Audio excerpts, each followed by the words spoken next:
morning, friends from UK. Good afternoon in India. So, Andarki Varmahalakshmi Puja Subhakankshalu. And I hope this year అందరి ఇండ్లలో అమ్మవారు వచ్చి వాళ్ళ కోరికలన్నీ నెరవేరుస్తుందని అని ప్రార్థిస్తున్నాను. సో నేను కూడా ఇక్కడ చేసుకుంటున్నాను.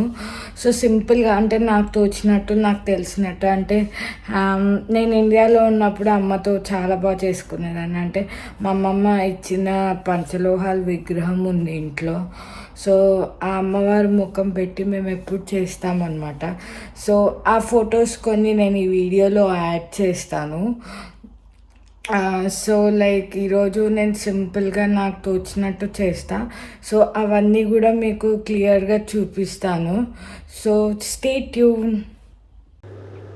ఈ అమ్మవారి ముఖము స్పెషాలిటీ ఏంటంటే మా అమ్మమ్మ పూజ చేసుకునేదన్నమాట. సో మా అమ్మమ్మ నుంచి మా పెద్దమ్మ నుంచి మా అమ్మకు వచ్చింది. మా అమ్మ ప్రతి సంవత్సరం వరలక్ష్మి వ్రతం ఈ అమ్మవారి ముఖానికి చేసుకుంటుందన్నమాట. సో నాకు చాలా సెంటిమెంట్ ఈ అమ్మవారి ముఖం అంటే. మా అమ్మమ్మ గిఫ్ట్ అన్నది నాకు ఒక సెంటిమెంట్. నా అమ్మవారి పట్టం అనమాట. ఇక్కడ మాకు యూకేలో నాకు తెలుగు స్టోర్ తెలుసు అనమాట. అక్కడ విఎం స్టోర్స్ అని ఉంటుంది. సో అందులో కొన్నాను నిన్న వెళ్ళి. సో ఇది అమ్మవారి పట్టము ఇట్లా పెడుతున్నాను అనమాట. సో ఇది దీపం అండ్ లోటస్ పూలు నాకు దొరికింది, గాడ్స్ గ్రేస్. సో ఇప్పుడు అన్ని అరేంజ్మెంట్స్ చేసుకుంటున్నాను. సో మొత్తం మీకు ఒకేసారి అన్నీ చూపిస్తాను. బాయ్. ప్రసాదాలు చేస్తున్నాను అనమాట. ఈరోజు ఏంటంటే శనగపప్పు బోండాలు, సుండలు, నిమ్మకాయ పులిహోర, పాయసం చేస్తున్నా అనమాట అమ్మవారికి. సో నేను అన్నీ ప్రిపేర్ చేశాక మీకు మంచిగా అమ్మవారికి నైవేద్యం పెట్టేటప్పుడు మీకు అన్నీ కూడా చూపిస్తాను. సో ఇది అన్నమాట ఈరోజు మెన్యూ. సింపుల్గా చేసుకుంటున్నాను. సో కాబట్టి మీరు కూడా అందరు ఏం చేసుకుంటున్నారో అందరు కమెంట్స్లో పెట్టండి. సో దట్ తెలుస్తుంది కొత్త వెరైటీస్ ఎవరెవరు ఏం చేసుకున్నారో ఈరోజు. సో ఇది అన్నమాట ఈరోజు ప్రసాదాల లిస్ట్. సో నెక్స్ట్ చూపిస్తాను మీకు ఎలా ఏంటి ఏమి అన్నది అన్నీ చూపిస్తాను. ఈరోజు నేను ఏం చేసుకుంటున్నా అన్నీ చూపిస్తాను మీకు. ప్రసాదాలు రెడీ: పులిహోర, పాయసం, శనగపప్పు బోండాలు అండ్ సుండలు. సో ఇవి నేను చేశాను అనమాట ఈరోజు ప్రసాదాలు. సో యాక్చువల్లీ ఇంకా అనుకున్నాను కానీ ఇంకా ఇవే చేశాను. సో ఇది దేవుడికి ఇప్పుడు నైవేద్యం పెట్టి దీపం వెలిగించి చక్కగా ప్రేయర్స్ చేసుకుని అమ్మవారి కథ వినేసి నైవేద్యం పెట్టి తింటాం అందరం హౌస్మేట్స్. సో ఒకసారి పూజ అవ్వగానే మొత్తం నేను అది కూడా చూపిస్తాను మీకు. సౌభాగ్యాన్ని కాపాడుకోవటానికి తగిన మార్గాన్ని ఉపదేశించమని పార్వతీదేవి శివుణ్ణి కోరిందట. అప్పుడు పరమశివుడు వరలక్ష్మి వ్రతాన్ని గురించి తెలిపినట్లు వేద పండితులు తెలుపుతున్నారు. సూత మహాముని పూర్వము సౌనికాది మునులను చూసి ఇలా అన్నాడు: ఓ మునీశ్వరులారా, స్త్రీలకు సర్వ సౌభాగ్యములు కలుగు వ్రతం ఒకటి పూర్వము శివుడు పార్వతికి చెప్పాడు. దానిని చెప్తాను వినండి.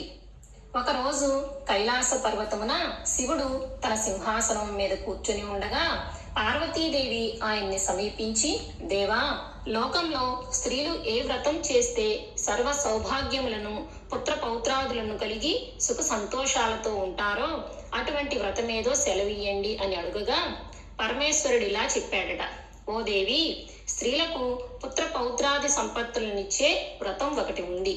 దాని పేరు వరలక్ష్మి వ్రతం. ఆ వ్రతమును శ్రావణ మాసంలో శుక్లపక్ష పూర్ణిమకు ముందుగా వచ్చే శుక్రవారం రోజున చేయవలెను. పార్వతీదేవి, నాథా, ఆ వరలక్ష్మి వ్రతమును ఎలా చేయాలి? ఏ దేవతను పూజించాలి? ఏ విధంగా చేయాలి? దీనిని ఎవరైనా ఇంతకు ముందు చేశారా ఆ వివరములన్నీ చెప్పండి అని అడుగగా శివుడు పార్వతీదేవిని చూసి, ఓ కాత్యాయని, వరలక్ష్మి వ్రత విశేషాలు చెప్తాను విను అని అన్నాడు. పూర్వము మగధ దేశమున కుండినమనే ఒక పట్టణం ఉంది. ఆ పట్టణము నిండా బంగారు ప్రాకారములు, బంగారు గోడలు గల ఇళ్ళు ఉన్నాయి. అందులో చారుమతి అనే ఒక బ్రాహ్మణ స్త్రీ ఉన్నది. ఆమె పతియే ప్రత్యక్ష దైవముగా భావించి తెల్లవారుజామునే లేచి స్నానం చేసి పతిదేవుణ్ణి పువ్వులతో కొలిచిన తరువాత అత్తమామలకు అవసరమైన అనేక సేవలు చేసి ఇంటి పనులన్నీ ఓర్పుతో నేర్పుతో చేసుకుంటుండేది. అందరితో ప్రియంగా మితంగా మాట్లాడుతుండేది. గెయ్యాళిగా కాకుండా ఇంత అణుకువగా ఉన్న ఆ మహాపతివ్రతను చూసి మహాలక్ష్మికి ఆమె మీద అనుగ్రహం కలిగింది. ఒకరోజు ఆ మహా ఇల్లాలికి కలలో ప్రత్యక్షమై మహాలక్ష్మీదేవి ఇలా చెప్పింది, ఓ చారుమతి, నేను వరలక్ష్మీదేవిని. నీ నడవడిక చూసి నాకు నీ మీద అనుగ్రహం కలిగి నీకు ప్రత్యక్షమయ్యాను. శ్రావణ మాసంలో శుక్లపక్ష పూర్ణిమకు ముందుగా వచ్చే శుక్రవారం రోజు నువ్వు నన్ను పూజించితే నీకు కోరిన వరములిస్తాను. అలా ప్రత్యక్షమైన అమ్మవారిని చూసి ఎంతో మురిసిపోయిన చారుమతీదేవి కలలోనే వరలక్ష్మీదేవికి ప్రదక్షిణ నమస్కారములు చేసి అనేక విధములైన స్తోత్రాలను కూడా చేసిందట. ఓ జగజ్జనని, నీ కటాక్షము కలిగితే జనులు ధన్యులవుతారు, విద్వాంసులవుతారు, సకల సంపన్నులవుతారు. నేను పూర్వజన్మలలో చేసిన పూజాఫలం వల్ల నీ దర్శనం నాకు కలిగింది తల్లి అనగా వరలక్ష్మీదేవి సంతోషం చెందింది. ఆ వెంటనే మెలకువ వచ్చి నాలుగు వైపులా చూస్తే చారుమతికి వరలక్ష్మీదేవి కనపడలేదు. అప్పుడు ఆమెకు అర్థమైంది తాను కలగన్నానని. వెంటనే భర్తని అత్తమామల్ని లేపి చెప్పగానే వాళ్ళు కూడా చాలా సంతోషించారు. ఈ స్వప్నము చాలా ఉత్తమమైనది. దేవి ఆనతి ప్రకారం నువ్వు తప్పకుండా ఆ వ్రతం చెయ్యి అన్నారు. ఈ విషయం చారుమతి తన ఇరుగు పొరుగున ఉన్న స్త్రీలకు కూడా చెప్పింది. వాళ్ళు చారుమతి ఎంతో ఉత్కంఠతో శ్రావణ మాసం ఎప్పుడొస్తుందా అని ఎదురు చూడసాగారు. వారు ఎంతో ఎదురు చూసిన పౌర్ణమి ముందు శుక్రవారం రానే వచ్చింది. ఈ రోజే కదా వరలక్ష్మీదేవి చెప్పిన రోజని ఎంతో ఉత్సాహంతో చారుమతి మొదలగు స్త్రీలందరూ పూజకు ఉపక్రమించారు. ప్రాతకాలమే లేచి తలారా స్నానం చేసి పట్టుబట్టలను కట్టుకున్నారు. చారుమతి ఇంట్లో అందరూ చేరారు. అక్కడ ఒక ప్రదేశంలో గోమయంతో అలికారు. ఒక మండపం ఏర్పాటు చేశారు. దాని మీద ఒక ఆసనం వేశారు. ఆసనం పైన కొత్త బియ్యం పోసి మర్రిచిగుళ్ళు, మామిడాకుల అలంకారంతో కలశం ఏర్పాటు చేశారు. అందులోకి వరలక్ష్మీదేవిని ఆవాహన చేశారు. చారుమతి మొదలగు స్త్రీలంతా ఎంతో భక్తి శ్రద్ధలతో పూజ చేశారు. పద్మాసనే పద్మకరే సర్వలోకైక పూజితే నారాయణ ప్రియేదేవి సుప్రీత భవ సర్వదా అను ఈ శ్లోకంతో ధ్యానావాహనాది షోడశోపచార పూజ చేశారు. 9 సూత్రములు గల తోరాన్ని కుడి చేతికి కట్టుకున్నారు. వరలక్ష్మీదేవికి అనేక రకములైన పిండి వంటలు చేసి నైవేద్యం పెట్టారు. దాని తరువాత ప్రదక్షిణం చేస్తుండగా ఆ స్త్రీలందరికీ గల్లుగల్లుమని శబ్దం వినపడింది. వెంటనే తమ కాళ్లకు చూసుకుంటే గజ్జెలు మొదలైన ఆభరణములు కనిపించాయి. చారుమతి మొదలైన స్త్రీలంతా వరలక్ష్మీదేవి కృపా కటాక్షములు కలిగాయని ఎంతో మురిసిపోయారు. రెండో ప్రదక్షిణం చేయగానే చేతులకు దగదగలాడే నవరత్నాలతో కూడిన కంకణములు మొదలైన ఆభరణములు కనిపించాయి. ఇంకా వాళ్ళ ఆనందం ప్రత్యేకించి చెప్పేదేముంది. మూడవ ప్రదక్షిణం పూర్తి కాగానే ఆ స్త్రీలంతా సర్వభూషణాలంకృతులయ్యారు. చారుమతి మొదలైన ఆ స్త్రీల ఇళ్లన్నీ స్వర్ణమయాలయ్యాయి. వాళ్ళకి రథ గజ తురగ వాహనాలు ప్రసాదింపబడ్డాయి. చారుమతి ఇంటి నుంచి ఆ స్త్రీలను తీసుకుపోవడానికి వారి వారి ఇళ్ల నుంచి గుర్రాలు, ఏనుగులు, రథాలు, బండ్లు వచ్చాయి. ఆ స్త్రీలు చారుమతి కలిసి వారి చేత శాస్త్ర ప్రకారం పూజ చేయించిన బ్రాహ్మణోత్తమునికి గంధం, పుష్పం, అక్షంతలతో పూజించి 12 కుడుముల వాయనమిచ్చి దక్షిణ తాంబూలాలిచ్చి నమస్కరించారు. బ్రాహ్మణుడు వారిని ఆశీర్వదించారు.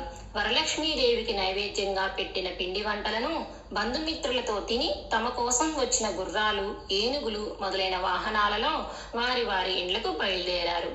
వారు త్రోవలో చారుమతి భాగ్యమును తమ భాగ్యమును ముచ్చటించుకుంటూ వెళ్లారు. లక్ష్మీదేవి తనంతటి తానే స్వప్నంలో వచ్చి ప్రత్యక్షమవటం అంటే మాటలా?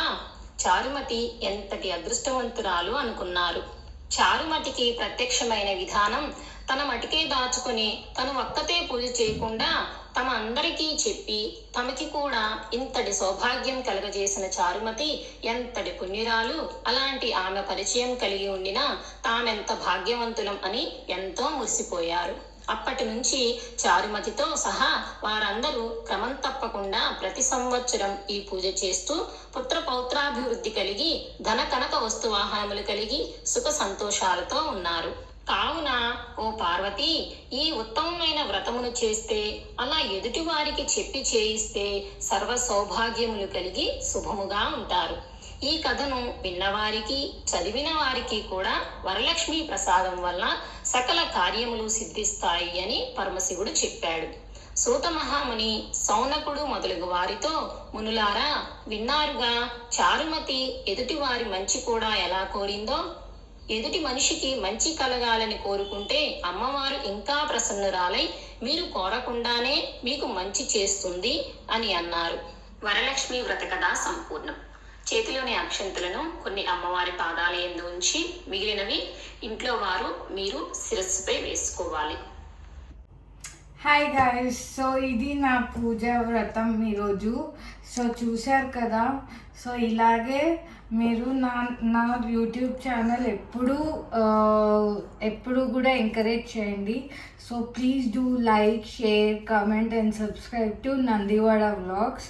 సో అందరికీ వరమహాలక్ష్మి పూజ శుభాకాంక్షలు. Thank you. Bye. See you again with next vlog.